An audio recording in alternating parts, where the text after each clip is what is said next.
See this Tootsie Pop? With all of today's technology, you'd never think that this, a Tootsie Pop, would be an amazing method of communication. This Tootsie Pop is how I let a little boy in Nicaragua know that I was there to help him in his village. This past summer, I went to developing countries to build toilets. Yes, toilets. Now let me tell you how this all started. About 2 years ago, I saw a YouTube video of a boy about my age drinking out of a dirty, contaminated pond alongside animals. Here, this kid is drinking water that a cow is standing in. This video got me thinking about what I could do to help.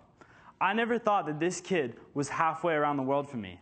I just knew I wanted to do something. So I guess you could say I became an accidental activist. Did you know that 40% of the world doesn't have toilets? 40%. That's almost half. That's 2.6 billion, not million, billion people without toilets. So think about it this way. How many times a day do you use the restroom? When you wake up, before lunch, after lunch, before dinner, after dinner, before you go to bed? So let's say you use the restroom 6 times in one day. Now imagine that each of those 6 times you just squatted and did it in the dirt or alongside a pond and did your thing. Now imagine that everyone in your town was doing the exact same thing. This sewage would pile up and it would contaminate the soil and the water supply. And there would be flies and cockroaches everywhere, not to mention the stench. Oh, and by the way, there's no running water. Here in America, we all have the luxury of flushing toilets and drinking water. No one in this room has had to walk during their day to go get water for their family, like the women and children in this photo. Many women walk up to 7 miles in one day to bring back water for their family. Do you have 6 hours in your day to go get water for your family? And the water collected may be from contaminated, unprotected ponds that they share with animals or from open wells. Does anybody want to drink of that water?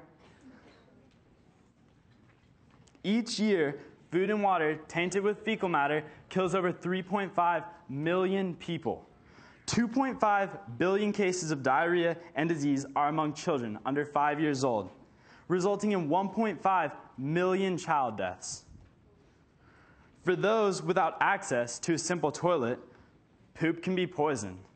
Check out this video of a Singapore businessman named Jack Sim, aka Mr. Toilet, who talks about the world water crisis. A lot of people call me Mr. Toilet. I'm really proud when I hear that because it gives an identity to the work that I do. 90% of all the surface water in India are contaminated by feces. 1.5 million children under 5 a year in the world die unnecessarily. You have to have clean water, you have to have safe sanitation. The answer seems easy, doesn't it? Build toilets. But most people in the developing world are living on $1 to $2 a day. This is it. They can't afford what we take for granted. They can't afford a toilet or clean water. Now let's go one step further. The contaminated water sources are also where these people have to bathe and do their laundry. How many of you would like to be bathing in a pond where a piece of cow poo could come floating by at any moment? Disgustingly unsanitary, isn't it? These unprotected sources of water cause disease and death. In fact, you might be surprised to learn that water-related diseases account for more deaths a year than AIDS and malaria combined. Worldwide, a child dies from a water-related illness every 20 seconds. So in the time that I'm going to be up on this stage, about 24 children have died. This crisis is everywhere. Africa, Asia, Latin America, and it will not get better unless we do something about it. When I was digging latrines in Nicaragua, I thought of one of my favorite authors, Malcolm Gladwell, and his theories on luck.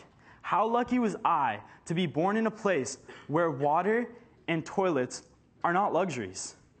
These latrines that I helped build in Nicaragua are nothing like our toilets we have here. Porta potties they set up outside fairs and concerts are fancier than what are saving lives over there. We dug double pit latrines that were from here to here and about 7 feet tall. So it'd be this much over my head when I was inside of one.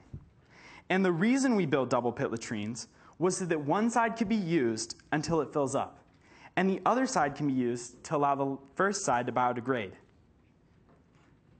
So here's a photo of a finished latrine. A seat with 2 holes in the ground covered with a closet. They're simple, but these simple toilets are what are saving people's lives. I learned firsthand that kids can improve the lives of others. I'm challenging you to act to do something. When I first came up with the idea, Students for Safe Water, a 501c3 nonprofit that was used to raise awareness for this very issue and raise funds, I didn't know where to begin. I thought I would try to get my youth group involved or start a club at school, but I quickly realized that you need nonprofit status. It's amazing how a tax write-off is such an incentive for adults to donate. With my mom's help, I found the nonprofit forms online, completed the paperwork, and sent in the filing fees. If you have an idea worth spreading, but filing fees are an issue, try raising the funds on a charity for your charity on a crowdfunding website such as startsomegood.com. Once my nonprofit was approved, I built a website. To raise awareness and collect donations, you can create a very inexpensive website with all the template tools online.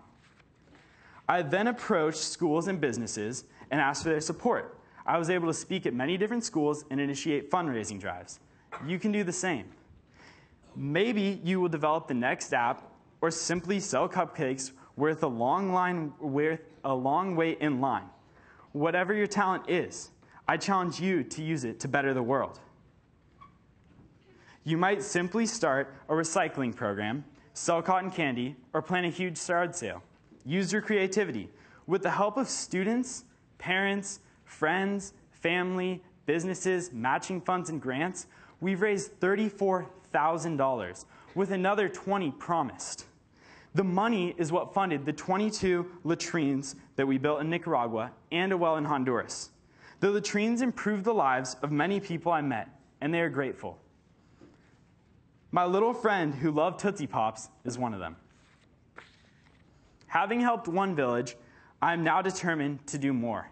Inspired by Bill Gates' Reinvent the Toilet contest and inventions presented at the World Toilet Summit, I'm trying to figure out if solar-powered UV light can be used to fight germs in latrines or disinfect hands after use, as soap and clean water are often not luxuries. However, even if nothing comes of my solar-inspired ideas, I know I can still do something to make a difference, because saving a child's life is so easy.